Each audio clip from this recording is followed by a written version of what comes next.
you could like do this to the tune of Samson and Delilah. What's that one song? Like Samson and Delilah.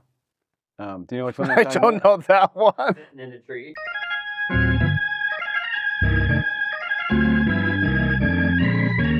Hey everybody, it's Pastor Los, eager to join with you for another Gospel Unplugged. And this week I have the privilege of talking with my esteemed colleague and close personal friend, Pastor Ben Cieslik. And we are talking about and preaching on. Thanks a lot, by the way.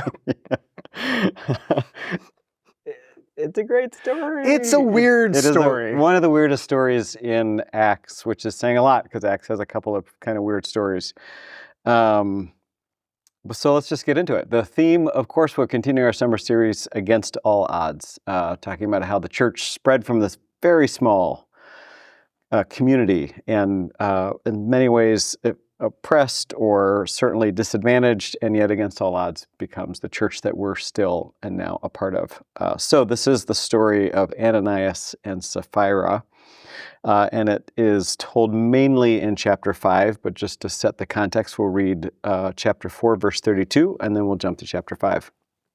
St. Luke writes, "Now the whole group of those who believed were of one heart and soul, and no one claimed private ownership of any possessions, but everything they owned was held in common. But a man named Ananias, with the consent of his wife Sapphira, sold a piece of property. With his wife's knowledge, he kept back some of the proceeds and brought only a part and laid it at the apostles' feet. 'Ananias,' Peter asked, 'why has Satan filled your heart to lie to the Holy Spirit and to keep back part of the proceeds of the land? While it remained unsold, did it not remain your own? And after it was sold, were not the proceeds at your disposal? How is it that you have contrived this deed in your heart?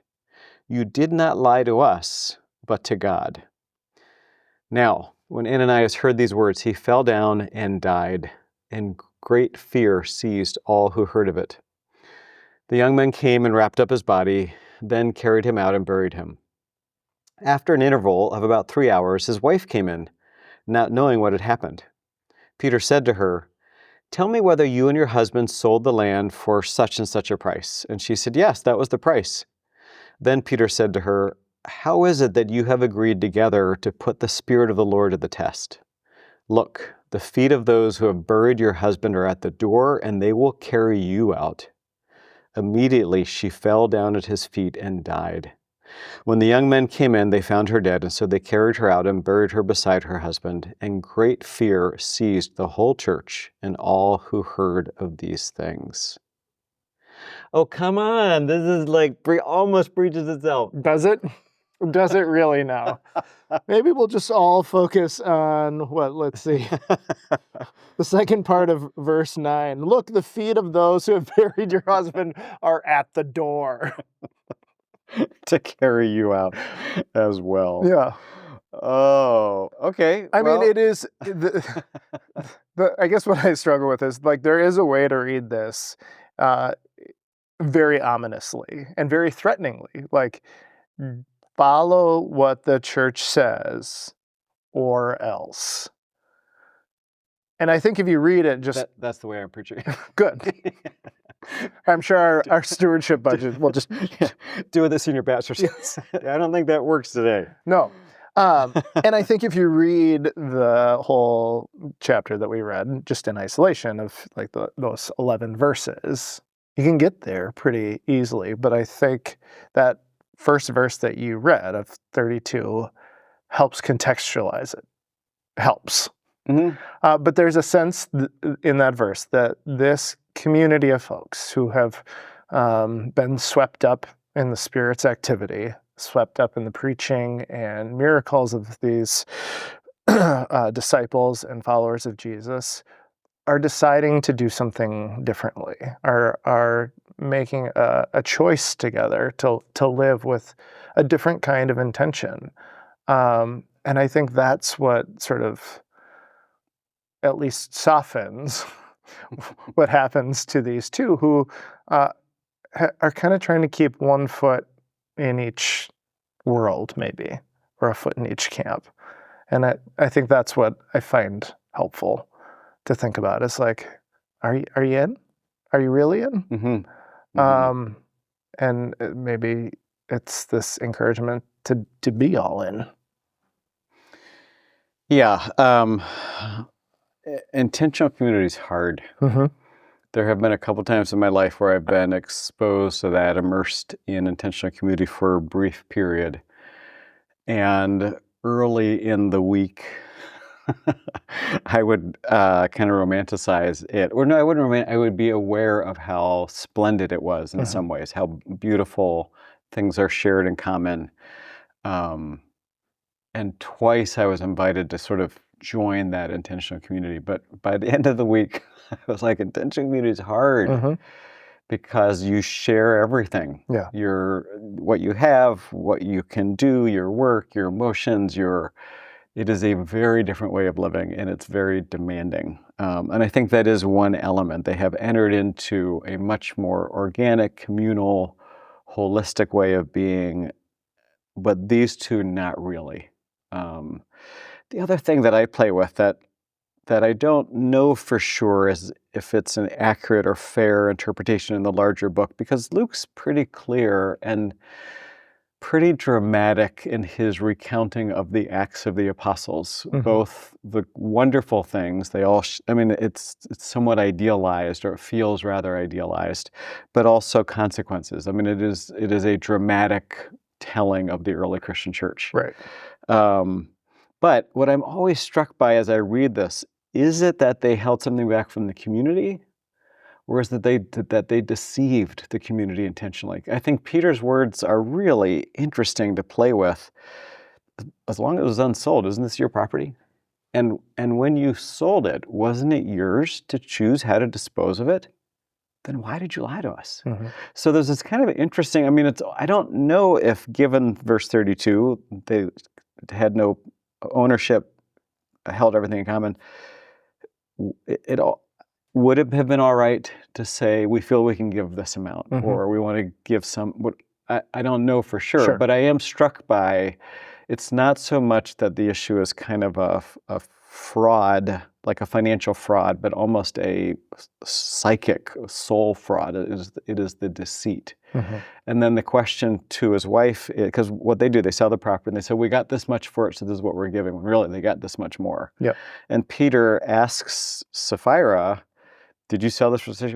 Yep, that was the price. It perpetuates the lie to the community.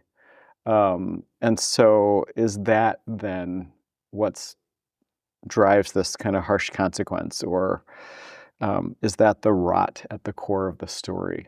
Sure. So that's kind of interesting to me to kind of play with.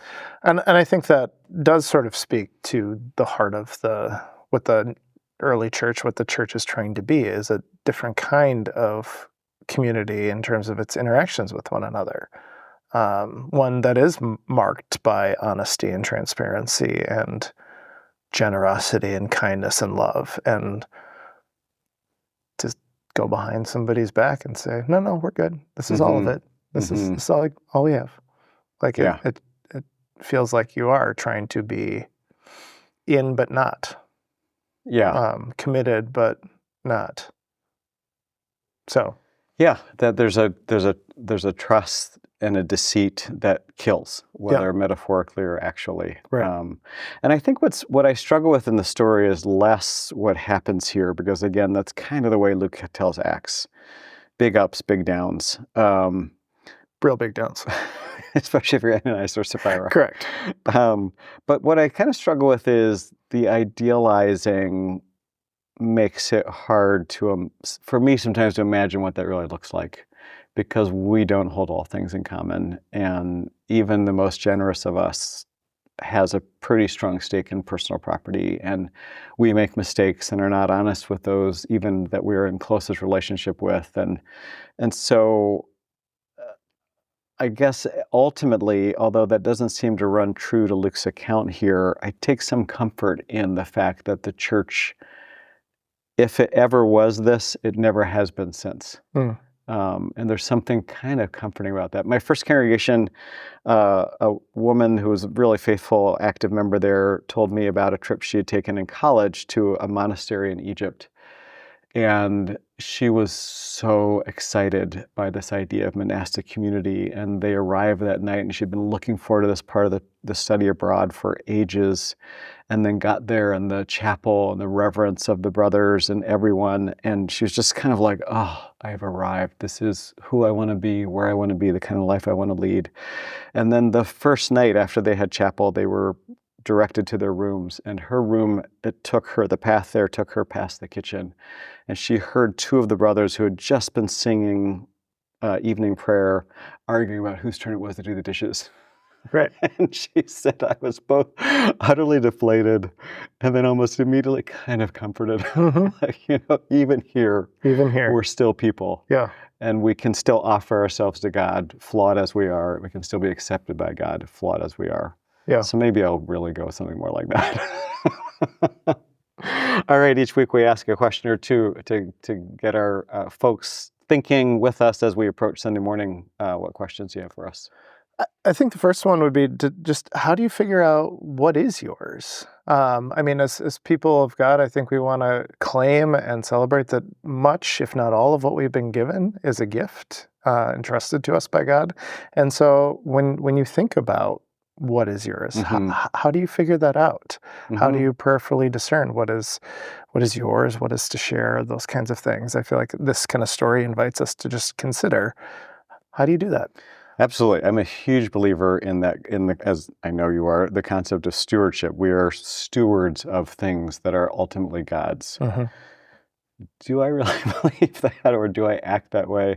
How do you get that? It's a great question. I think the second one that I'd invite you is somewhat related, but how does this kind of funky story remind you that how we live together matters? And the commitments that we make and the trust that we cultivate and build. How is this a helpful reminder that as people of God, how we show up for one another matters too? Yeah, absolutely. All right, so let's see how the sermons go. Let's see. And then if they go well, maybe we'll read the story again in stewardship season. There we go. Thanks for being with us. We'll see you at church.